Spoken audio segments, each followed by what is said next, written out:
BRS ప్రభుత్వం 24 గంటలు current ఇవ్వడం లేదు. ఈ విషయాన్ని అధికారులే స్వయంగా ఒప్పుకున్నారు. మా ప్రభుత్వం వస్తే 24 గంటలు ఖచ్చితంగా కరెంట్ ఇస్తాం. ఇవే ఎన్నికల ప్రచారంలో కాంగ్రెస్ పార్టీ నేతలు చెప్పిన మాటలు. కానీ గెలిచిన తర్వాత నిజంగా ఈ మాటలను కాంగ్రెస్ పార్టీ నిలబెట్టుకుందా అంటే లేదు అనే వాదనలే ప్రతి ప్రాంతంలో వినిపిస్తున్నాయి. ఇదేంటని ప్రశ్నిస్తే కేసులు పెడుతున్నారంటూ కూడా కొందరు చెప్తున్నారు. పెద్దపల్లి జిల్లా నాగారం మండలంలో ఓ వ్యక్తి చనిపోయాడు. ఆయన అంత్యక్రియలు చేసేందుకు కుటుంబ సభ్యులంతా శ్మశానానికి వెళ్లారు. అంత్యక్రియలు ముగిసిన తర్వాత స్నానం చేసేందుకు ఓ బావి దగ్గరకు వచ్చారు. కానీ కరెంట్ లేకపోవడంతో మోటార్ పనిచేయక వాళ్ళంతా పొలం గట్టుపైన కూర్చోవాల్సిన పరిస్థితి ఏర్పడింది. ఇదంతా ఓ వ్యక్తి సోషల్ మీడియాలో వీడియో తీసి పోస్ట్ చేశాడు. ఇదే కాంగ్రెస్ ప్రభుత్వంలో వచ్చిన మార్పా, ఇదే ఇందిరమ్మ రాజ్యమా అంటూ వీడియోలో ప్రశ్నించాడు.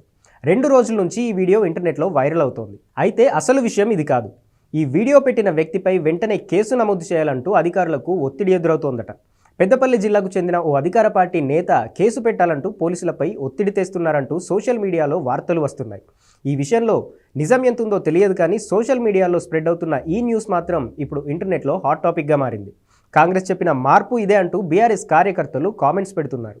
కాంగ్రెస్ కార్యకర్తలు కూడా వాళ్ళ కామెంట్లకు తగ్గట్టుగా రిప్లై ఇస్తున్నారు.